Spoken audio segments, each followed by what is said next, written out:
राष्ट्रीय महिला दिवस के अवसर पर नेहरू युवा केंद्र दरभंगा तथा नवज्योति सेवा संगठन भरवाड़ा के संयुक्त तत्वाधान में कैरियर मार्गदर्शन एवं कैरियर परामर्श विषयक कार्यक्रम का आयोजन भरवाड़ा दरभंगा में किया गया। स्थानीय मुखिया अहमद अली तमन्नी की अध्यक्षता में आयोजित कार्यक्रम का शुभारंभ परिषद प्रतिनिधि मिंटू यादव ने किया, जबकि मुख्य अतिथि के रूप में सीएम कॉलेज के इग्नू समन्वयक डॉक्टर RN चौरसिया, अति विशिष्ट अतिथि के रूप में नमामि गंगे के दरभंगा जिला योजना पदाधिकारी फारूक इमाम, सम्मानित अतिथि के रूप में कोयला स्थान हाई स्कूल की विज्ञान शिक्षिका डॉक्टर अंजू कुमारी, समाज सेवी धर्मजीत कुमार आदि ने कार्यक्रम को संबोधित किया। आज वो समय नहीं है जब पहले जमाने में आप सुनते होंगे माता पिता से बीए करते थे, एमए करते थे, नौकरी लग जाती थी। मेरे माता पिता के समय में 8वां पास करते थे, प्राइमरी स्कूल में शिक्षक हो जाते थे, एमए करते थे, कॉलेज में प्रोफेसर हो जाते थे। लेकिन आज वह समय नहीं है। इसलिए नहीं है कि पढ़ने वालों की संख्या बढ़ गई है।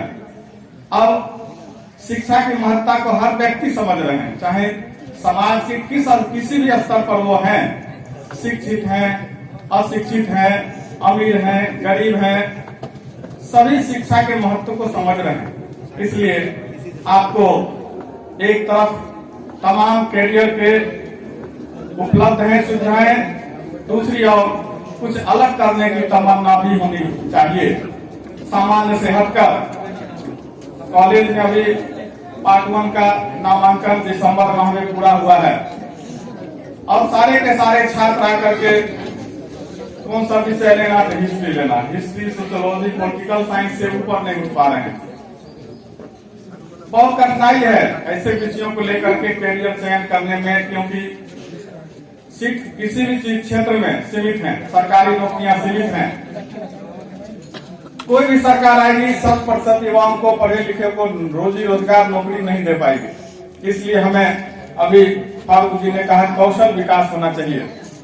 निश्चित रूप से जब हमारा व्यक्तित्व उन्नत होगा, ऊंची डिग्रियां होगी, तकनीकी शिक्षा होगी, तभी हम कैरियर बेहतर कर सकते हैं और किसी भी क्षेत्र में जो हमने चुना है उसमें सफलता हम पा सकते हैं।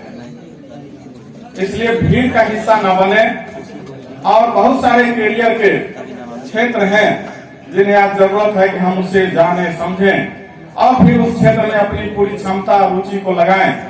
तो निश्चित रूप से आज भी सरकारी नौकरी प्राप्त करना हो अथवा अन्य मल्टीनेशनल कंपनी में जाना हो, देश विदेश में जाना हो, सेना के क्षेत्र में कार्य करना हो, बहुत कठिन नहीं है।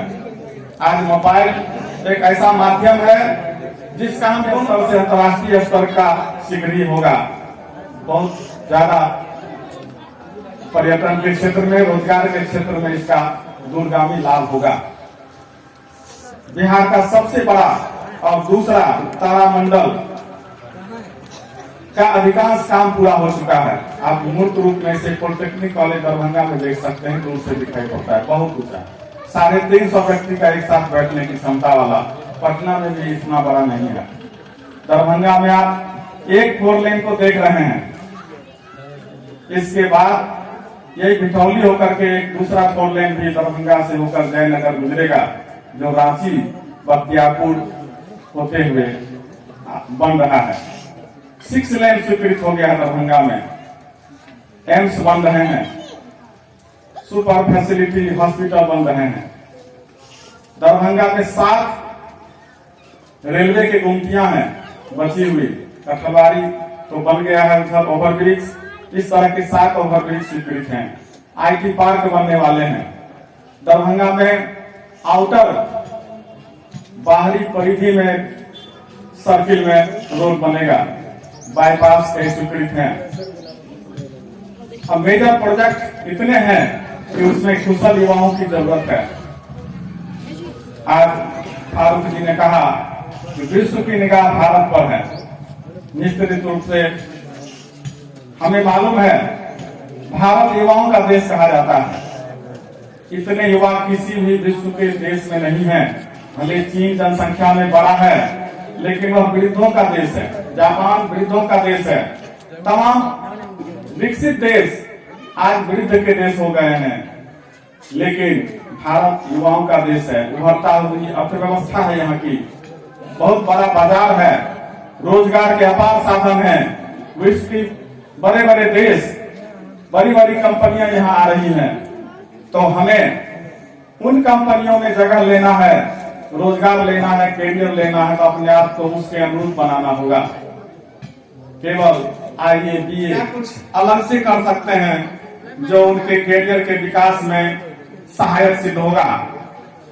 आज का समय, जैसा कि फारूक जी ने कहा, बहुत सारे अवसर हैं जिसमें हम घर बैठे मोबाइल के माध्यम से भी बहुत सारे कैरियर को देख सकते हैं, चुन सकते हैं। आज हमारे सामने बहुत सारे विकल्प हैं, बीबीए, बीसीए, WIT की चर्चा हुई है।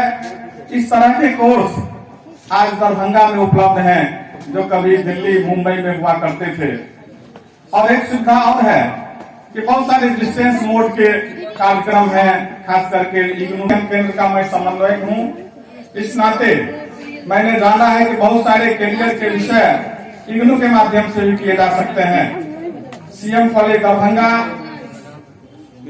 जो छात्र छात्राएं इंटरमीडिएट पास कर रहे हैं उन्हें आमंत्रित करता हूं कि आए, सीएम कॉलेज का लाभ उठाएं।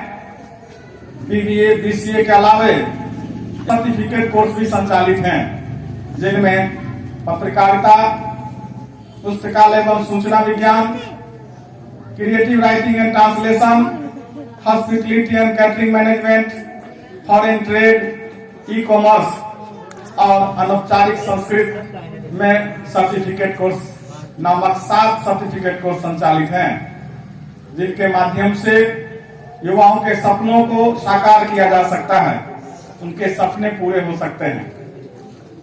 आप महाविद्यालय आकर बहुत चीजों की जानकारी प्राप्त करेंगे। स्कूल की तुलना में महाविद्यालय में आपके व्यक्तित्व के विकास, चरित्र निर्माण, अनुशासन के समय में सिर्फ लड़के सैनिक स्कूलों में पढ़ते थे। बहुत सारी लड़कियों को सेना के क्षेत्र में जाने की रुचि होती है, परंतु वे पहले नहीं जा पाते थे। लेकिन अब सभी के लिए हर क्षेत्र खुल गया है। सबसे पहले हमें तो यह ध्यान देना होगा कि हमें पूर्ण शिक्षित होना है। सिर्फ डिग्री लेना शिक्षा नहीं होती है। हमें शिक्षा का अर्थ जानना चाहिए और साथ ही साथ शिक्षा के द्वारा हम अपना संपूर्ण विकास कैसे कर सकते हैं। अपने व्यक्तित्व का विकास, अपने पूरे क्षमता का विकास करना है ताकि हम न केवल अपना मार्गदर्शन करें बल्कि समाज का और अपने आसपास के क्षेत्रों का और भविष्य में परिवार का भी विकास करने में सहयोग करते हैं। महिलाएं आजकल हर क्षेत्र में आगे आ रही हैं और हर क्षेत्र में अपना नेतृत्व प्रदर्शित कर रही हैं, चाहे वह सेना का क्षेत्र हो या फिर मेडिकल हो, इंजीनियरिंग हो, यहाँ तक कि IAS टॉपर्स भी महिलाएं आ रही हैं। तो वो सब अपने संपूर्ण व्यक्तित्व के विकास के माध्यम से ही आगे आ पा रही हैं। साथ ही हमें यह भी मालूम होना चाहिए कि हमें क्या करना है, किस दिशा में आगे बढ़ना है, यह पता होना चाहिए। और शिक्षित महिला ही हमारे समाज का विकास कर सकती है। समाज के विकास से ही राष्ट्र का विकास है। पूर्व के काल में भी हम लोग जानते थे कि हमारे भारत की महिलाएं बहुत ज्ञानी हुआ करती थी। इसमें मैत्रेयी, गार्गी आदि के नाम हम लोग जानते हैं, जिन्होंने भरी सभा में शास्त्रार्थ कर पूरे समाज के सामने शास्त्रार्थ किया था और उसमें अपना विजय भी हुई थी। उसी तरह हमें आज के समय में भी या मेडिकल के लाइन के लिए आपको साइंस चुनना होगा और आर्ट्स एक सब्जेक्ट है जिसमें आर्ट्स का बहुत सारा विकल्प है। लोग आर्ट्स को वैसे हल्के में लेते हैं, लेकिन आर्ट्स जो है सबसे हार्ड सब्जेक्ट है। ज्यादातर स्टूडेंट को आप देखिएगा IAS वगैरह का जो एग्जाम निकालते हैं वो ये आर्ट्स से ही जाते हैं। तो मैं आप सब भाई बहनों को यही तो अपने जिंदगी का जो करियर के रूप में जो फैसला लेना वही चुनिएगा, किसी के दबाव में नहीं। बहुत सारे स्टूडेंट क्या करते हैं, मेरा दोस्त साइंस ले लिया तो हम भी साइंस ले लेते हैं, दोनों दोस्त एक कॉलेज में रहेंगे, एक सब्जेक्ट से पढ़ेंगे। ऐसा नहीं है कि आपकी रुचि जिस चीज में उस चीज में लीजिए। और खासकर हमारी बहन है, उन लोग को भी हम कहेंगे कि आप लोग मतलब गार्जियन के दबाव में नहीं, किसी आर्ट्स देख कर रहे हैं गार्जियन की आर्ट्स ही ले ले। हमारे भरवारा क्षेत्र में भी अब साइंस और कॉमर्स के बहुत सारे टीचर आ गए हैं जो आपको अच्छा रिजल्ट अब देने लगे हैं और सारी व्यवस्था यहाँ लोकल में हो गई है। तो आपके अपने करियर की बात है, अपने करियर को जिस चीज में रुचि हो उस चीज को लीजिए, क्योंकि पढ़ना आपको है और एक अच्छा करियर आप बनाइएगा। और जिस चीज को भी आप चुने तो उसमें एकदम पूरे ईमानदारी से लगन और उसको एक भूख की तरह कि हमको अपने इस क्षेत्र में